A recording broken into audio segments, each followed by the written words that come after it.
안녕하세요. 가톨릭대학교 행정학과의 신현기라고 합니다. 저는 오늘 2026학년도 논술에 준비하시는 학생분들을 위해서 가톨릭대학교가 2026학년도 내년에 어떤 문제를 낼지를 미리 예고하는 모의논술 문제를 설명드리겠습니다.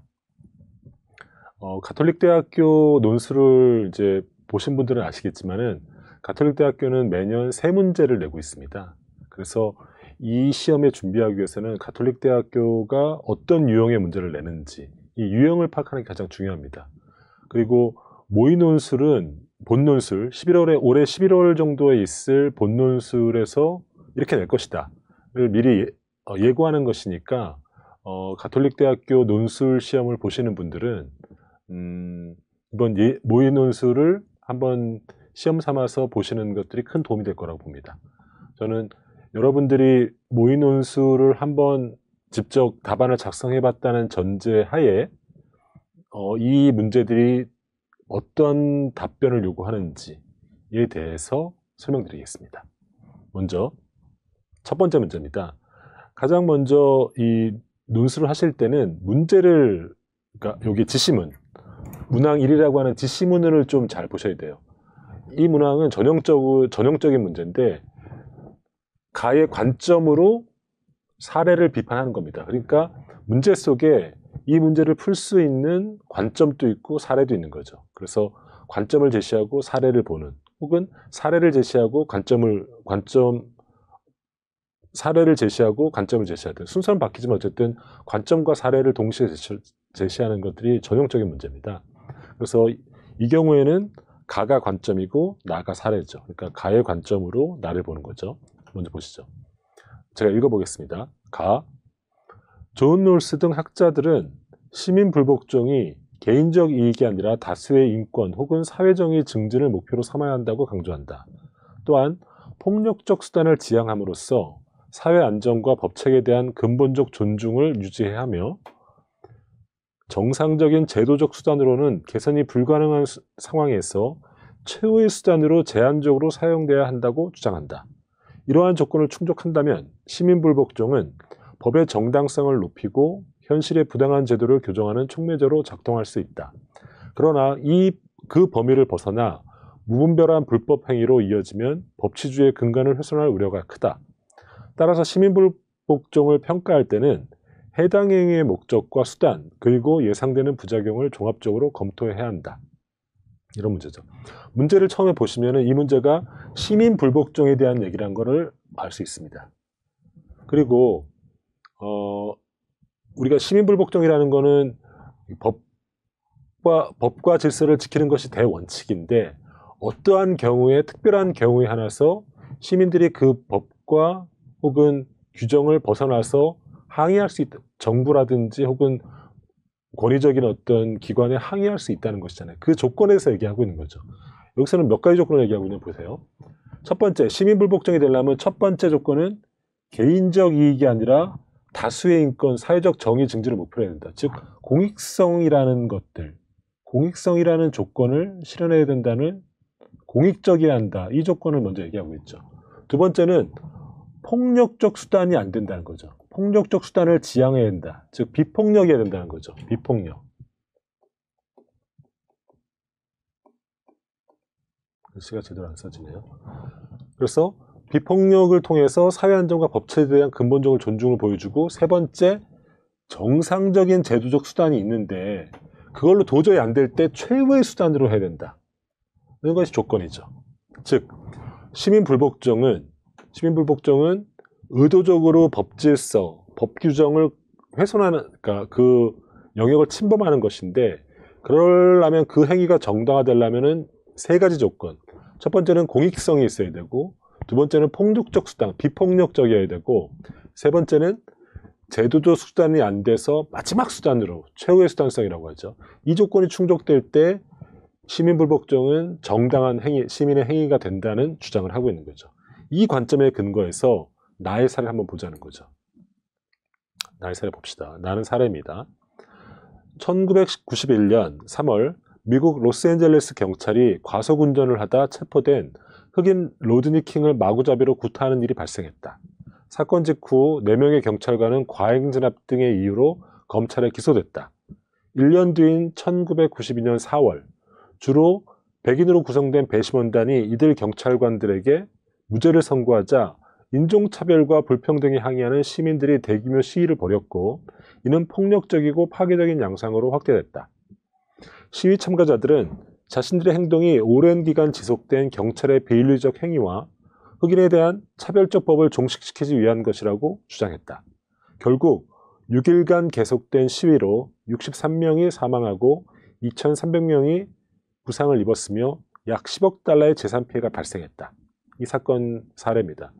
이거는 1991년도, 92년도 발생한 이른바 미국 로스앤젤레스 흑인 폭동 사건에 대한 얘기인데, 이게 이제 폭동이 일어났으니까 이제 이른바 이게 폭력 시위인지 아니면은 시민 불복종인지를 판단해야 되는 거죠. 근데 우리가 아까 앞에 가해 관점에서 시민 불복종이 되려면 3가지 조건을 충족돼야 된다고 했잖아요. 첫 번째 공익적이어야 되고, 두 번째 비폭력적이어야 되고, 세 번째 최후의 수단. 정말 폭력이라는 방법 외에는 다른 제도적 해결 수단이 없을 때 최후의 수단으로 우리가 이런 폭력적인 방법을 썼는지를 판단해야 된다는 거죠. 그 관점에서 나를 비판해 볼 때 보십시오. 이 3가지 조건을 충족하는지 보십시오. 일단은 이 사건이 발생한 발단은 백인 경찰이 흑인을 무작위로 폭력을 취했는데 그 백인 경찰에 대한 백인 배심원단이 무죄를 선고한 것에 대해서 흑인 집단들이 폭력을 일으킨 거잖아요. 그들의 목표설이 뭐냐면은 자신들의 행동이 오랜 기간 지속된 경찰의 윤리적 행위와 흑인에 대한 차별적 법을 종식시키기 위한 것이라 주장했죠. 이거는 첫 번째 조건. 공익적인가 할 때 그 공익성에 대한 요건은 충족하는 듯한 느낌을 줍니다. 근데 두 번째 조건인 비폭력성의 조건은 안 맞죠. 그죠? 세 번째 조건인 최후의 수단. 정말 그때 폭력 말고는 다른 방법이 없었느냐. 안 맞지 않습니까? 흑인들이 뭐 의회 청원이라든지 혹은 어떤 입법 발의라든지 여러 가지 방법이 있었는데 그런 시도를 했다는 주장은 이 단서는 안 나와 있죠. 그냥 바로 그 무죄 판결을 선고를 한 그달 폭동을 일으킨 거죠. 그리고 심지어는 사람들이 사망하고 재산 피해도 발생했다는 거 아닙니까? 즉 아무리 공익적인 목표라고 하더라도 그 시위로 인해서 다른 사람의 어떤 재산과 인명의 손실이 있었다는 거거든요. 이거는 이제 시민 불복종이라고 정당이 되기 힘든 조건들이죠. 그래서 이 문제는 그런 관점에서 이미 앞에서 시민 불복종이 무엇이 시민 불복종인가에 대한 3가지 조건을 얘기했잖아요. 이 조건에 근거해서 나의 사례가 시민 불복종이 안 된다. 그리고 안 되는 이유는 공익적인지 그 다음에 비폭력적이었는지 최후의 수단이었는지 이 근거로 나의 사례를 비판해 준다면은 이 출제자의 의도를 충실히 반영한 답변이 될 거라고 봅니다. 즉 이렇게 해서 하면 되겠죠. 나는 시민불복종이 아닌데 그 이유는 공익성, 그 다음에 비폭력성, 최후의 수단성 여기에 근거했을 때 그렇지 않다라고 주장하신다면은 좋은 답안이라고 봅니다. 그래서 이 논술 답안을 쓸 때는 자기 생각을 쓰는 것보다는 이 지문에서 제시한 논거를 갖고 자신의 주장을 펴야 되는 거죠. 평상시에 자신의 생각에 물어보는 것이 아니라 주어진 정보의 범위 내에서 이 답안을 쓰시는 게 좋습니다. 그래서 이 문제는 비교적 관점을 제시하고 사례를 분석하는 거니까 비판적으로 분석하는 거니까 비교적 답안을 쓰는데 큰 어려움이 없을 거라고 생각합니다. 두 번째 문제 보시겠습니다. 먼저 어떤 유형인자가 중요하죠. 여기서는 가의 내용을 토대로 나다의 사례를 분석하는 겁니다. 그러니까 이 지문이 좀 달라졌지만 역시 이것도 관점을 갖고 사례를 분석하는 이런 식의 어떤 아까 유형에 있어서는 문항 1과 거의 같다고 볼 수 있겠죠. 그러면 가는 관점일 테고 나다는 사례일 텐데 동일한 유형의 똑같이 반복되진 않았을 테니까 조금 비틀었겠죠. 어떻게 한번 보시죠. 한 실험 연구에 따르면은 토론회 장에서 사람들이 같은 견해를 가진 사람들과 대화를 나누거나 정보를 공유할수록 그들의 견해가 극단화되는 경향이 있다. 특정 주제에 대해 보수적인 사람들끼리 대화를 나누면 더욱 보수적으로 되고 모험적 반응을 보이는 사람들끼리 만나면 보다 모험적인 방향으로 나아가는 것이다. 이러한 현상을 집단극화라고 한다. 새로운 정보를 접할 때 사람들은 대부분 자기 입장에 반대되는 이유보다 찬성하는 이유를 더 많이 듣는다. 이러한 심리 상태에서는 자신 혹은 자신이 속한 집단의 의견은 맞고 타인 혹은 자신과 다른 집단을 지닌 집단의 의견은 잘못된 것으로 가정을 하는 경우가 많다. 이러한 갈등은 논쟁의 차원을 넘어 극단적 증오와 물리적 폭력으로 이어지기도 한다. 딱 보시면 아시겠지만 이거는 집단극화에 대해서 다루고 있습니다. 집단극화. 집단극화는 하나의 어떤 공동체가 두 개의 집단으로 분열되는 거죠.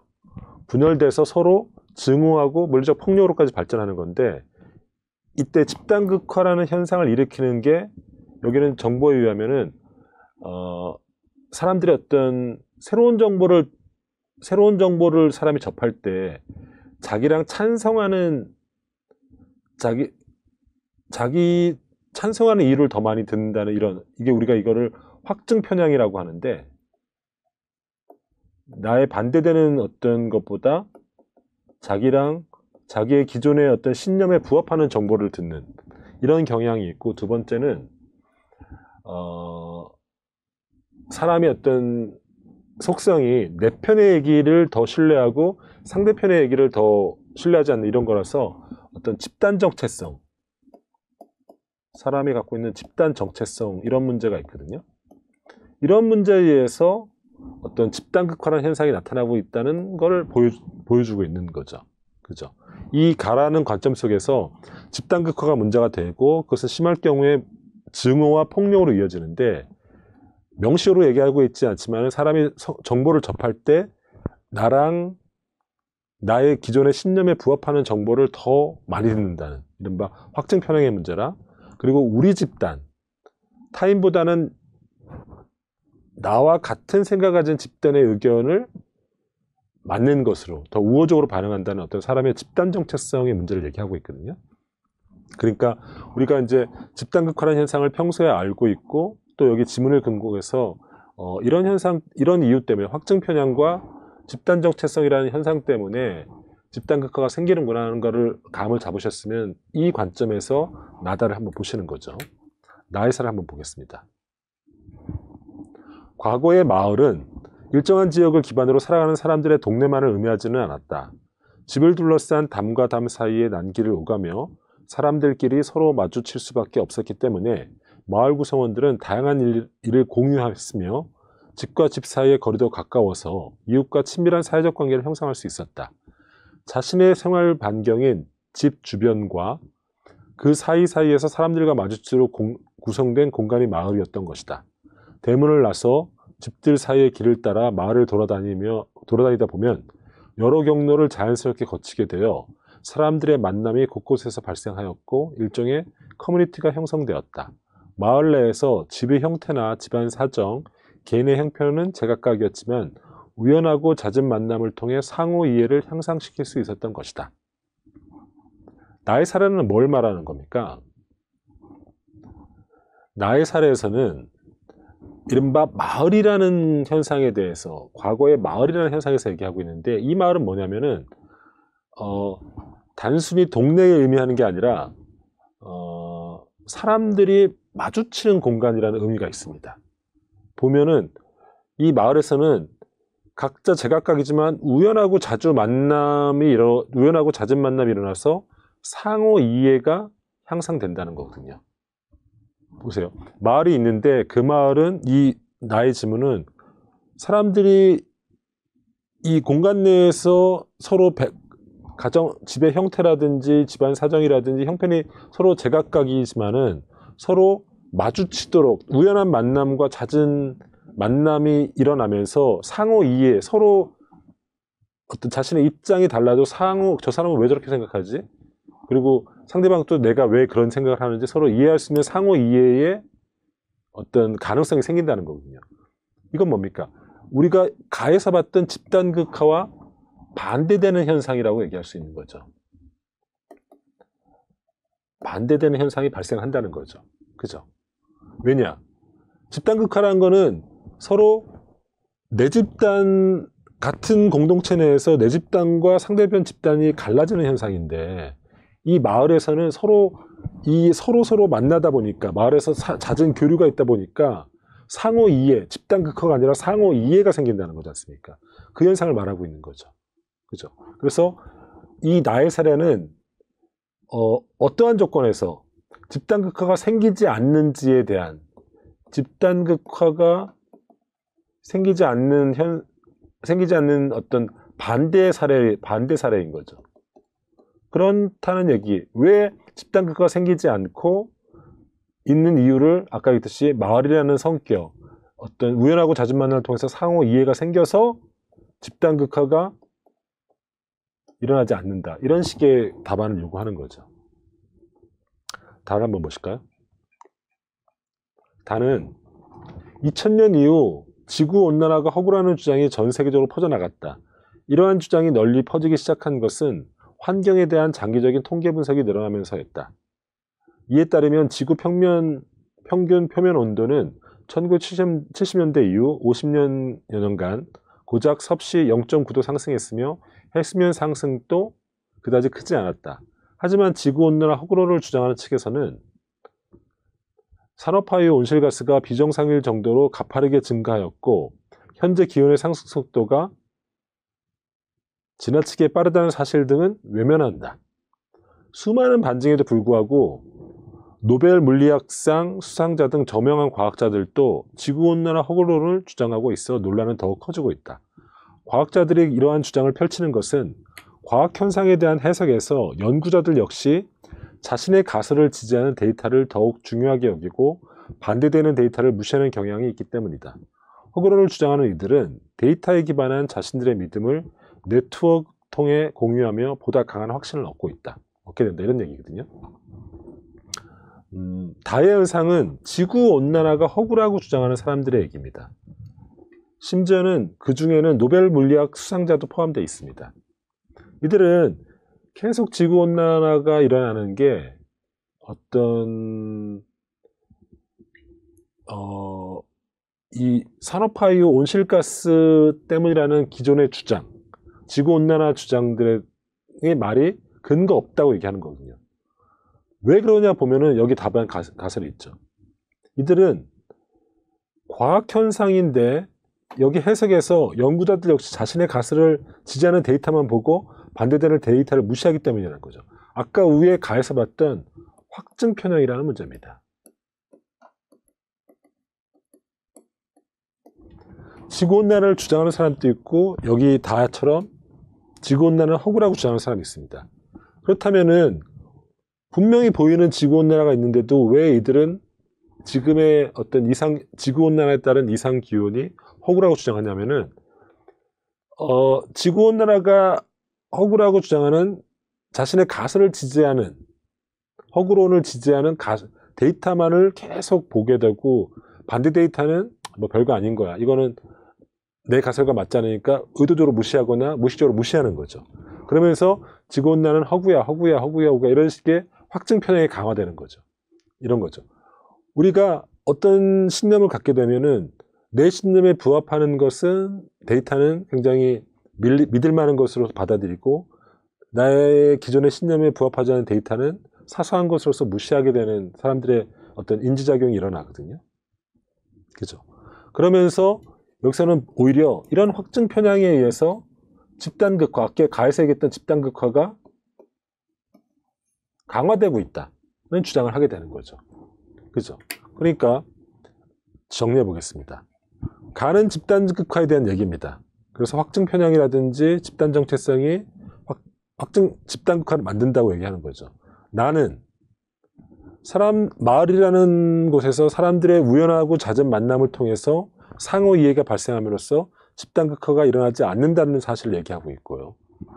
다는 노벨상을 받은 과학자라고 하더라도 확증 편향에 의해서 눈에 보이는 현상을 허구라고 주장하는 이런, 그리고 그들 간의 네트워크를 통해서 허구론을 주장하는 집단과 지구온난화를 주장하는 집단이 서로 극화되고 있다는, 서로 두 집단이 서로 전혀 다른 동일한 지구온난화 현상에 대해서 서로 상반된 주장을 하고 자기들끼리 똘똘 뭉쳐서 서로 상대방이 가짜 과학이라고 주장하는 현상에 대해서 말하고 있는 거죠. 집단 극화 자체를 말하고 있는 거죠.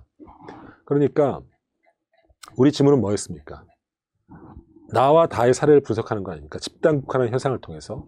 나는 이런 거죠. 분석해야 되는 거는 나와 다니까 나는 마을이라는 공동체에서 우연하고 잦은 만남이 일어남으로써 상호얘기가 발생했고, 따라서 그걸 통해서 집단 정체성에 근거한, 서로 만나지 못해서 서로 점점 멀어지는 그런 현상이 극복되고 있다. 이런 식의 분석을 해줘야 될 것 같고, 다에서는 사람들이 갖고 있는 확증 편향과 그 다음에 확증 편향을 가져서 서로 똘똘 뭉치는데 그들 간에 또 네트워크를 통해서 공유하면서 집단 극화가 강화되고 있다.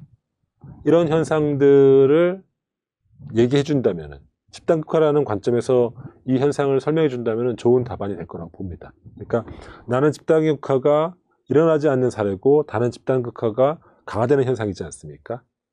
그러니까 나는 집단 극화가 나타나지 않았는데 그 이유가 뭔지, 마을이라는 공동체에서 잦은 만남과 우연한 만남을 통해서 상호 이해가 발생했기 때문이고, 다른 집단 극화가 발생했는데 왜 그런지, 그거는 확증 편향과 자기들 간의 어떤 두 개 집단 간에 자기들끼리 네트워크하고 서로 소통하고 상대방과는 서로 대화하지 않는 이런 문제 때문에 집단 극화가 강화됐다.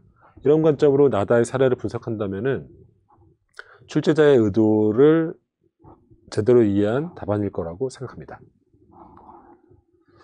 마지막으로 세 번째 문항입니다. 이게 이제 이렇게 세 개의 문항을 내는 것들이 가톨릭 대학교의 전형적인 이제 문제 유형이죠. 그래서 보셨다시피 첫 번째 문제는 두 개의 문단을 주고 비교적 짧게 쓰는 거고, 두 번째, 세 번째는 동일하게 세 개의 문단을 주고 한 500자에서 600자 정도 쓰는데, 대개는 2번보다는 3번이 약간 더 난이도가 있도록 냅니다. 그래서 1번이 가장 쉽고 2번이 중간 정도 난이도고 3번이 난이도를 어렵게 내는 이런 식의 유형이니까 그런 걸 염두에 두시면서 시간 관리를 하면 좋을 것 같습니다.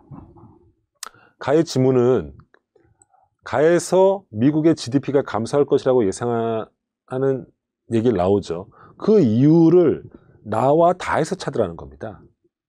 그러니까 가에서 미국의 GDP가 감소한다고 얘기할 건데 왜 감소하는지를 나와 다에서 찾아보라는 겁니다. 그죠? 역시 이것도 굳이 유형을 얘기하면은 사례를 주고 나다에서 근거를 찾는 거죠. 그죠? 한번 보십시오. 가는 이렇게 돼 있죠. 미국은 멕시코와 캐나다에 수입하는 모든 제품에 25%의 관세를 부과하겠다고 발표했다. 발표 직후 뉴욕 증시는 하락세로 전환했다. 관세 인상은 미국 경제에도 부정적 영향을 미칠 것으로 전망된다. 미국 원유 수입량의 60.3%는 캐나다에서 공급되며 멕시코가 두 번째로 많은 비중을 차지한다. 이번 정책으로 에너지 가격이 상승하면 생산 비용이 증가하고 물가도 상승할 가능성이 크다. 한 연구에 따르면 멕시코, 캐나다에 25% 관세를 부과할 경우 향후 4년간 미국 GDP, 국내 총생산이 2천억 달러 감소할 것으로 예상된다. 같은 기간 성장률은 매년 0.2%포인트 하락하고 올해 물가도 0.43%포인트 상승할 것으로 전망된다. 여기는 가는 뭡니까? 미국이 멕시코랑 캐나다부터 들어오는 제품에 관세를 부과한다는 얘기입니다. 미국을 가운데 놓고 멕시코랑 캐나다가 위아래로 있죠. 그래서 그들 간에 이제 상품과 서비스가 왔다 갔다 하지 않습니까? 이른바 교역이 일어나는데, 미국이 최근 트럼프 사례에서 알 수 있듯이 캐나다나 멕시코로부터 미국으로 들어오는 물품과 서비스에 대해서 관세를 붙입니다. 그러니까 캐나다산 물품과 멕시코산 물품의 가격이 올라가는 거죠. 그렇게 되면은 미국 경제에 부정적 영향을 미치는데, 여기는 어떻게 돼 있냐면은 물가가 오르고 GDP가 하락하고 이렇게 얘기했습니다. 그죠? 물가 문제랑 GDP 하락을 얘기했는데 여기서의 문제는 뭐냐면은 GDP가 하락한다는 겁니다. 미국 내에 GDP가 하락한다는 겁니다. 수입 물가가 높아지면 관세로 인해서 수입 물품의 가격이 올라가면은 물가는 당연히 올라가겠죠. 수입품이 올라가니까. GDP는 왜 떨어지냐는 겁니다. 그죠? 이거에 대해서 경제적 지식이 있어야겠죠. 근데 보니까 이제 여러분들 경제 시간에 이 자유무역에서 조금 배우지 않습니까? 그래서 이 문제는 왜 수입 물품 관세를 통해서 수입 물가를 높여버리면은 국내 GDP가 감소하는지에 대한 이유를 찾는 거죠. 그 이유를 나다에 제시하고 있습니다. 나를 한번 보시죠. 나는 읽어보겠습니다. 각국이 다른 나라보다 더 경쟁력 있는 재화와 서비스를 특화하여 생산하고 이를 무역을 통해 교환하면 거래 당사국 모두 이익을 얻을 수 있다. 다음 사례를 살펴보자. 각국과 을국이 보유한 자원, 노동, 자본의 양이 같다고 가정했을 때 모든 생산 요소를 쌀 또는 자동차 중 하나의 생산에만 투입하면 1년 동안 다음과 같은 생산량을 얻을 수 있다. 표를 제시하고 있죠. 그리고 밑에 표를 설명하고 있습니다. 각국은 쌀 1톤을 생산하려면 자동차 2개를 포기해야 되는 거다. 반면 을국은 쌀 1톤을 생산하려면 자동차 0.5대를 포기해야 된다. 그렇죠. 1대2의 비율이니까. 이거는 1대 쌀을 1로 놓으면은 자동차는 2죠, 여기서는. 여기는 쌀을 1로 놓으면은 자동차는 0.5가 되죠. 그죠? 그래서 을국은 쌀 1톤을 생각하면은 자동차 0.5를 포기해야 된다는 거죠. 그죠? 그렇게 되면은 쌀 생산의 기회비용이 각국이 크죠. 각국이 크므로 을국의 쌀 생산의 비교율을 가진다. 즉 쌀을 생산할 때 기회비용은 여긴 자동차 2고 여긴 자동차 0.5니까 이쪽에 기회비용이 크단 말이죠. 그러니까 을국이 더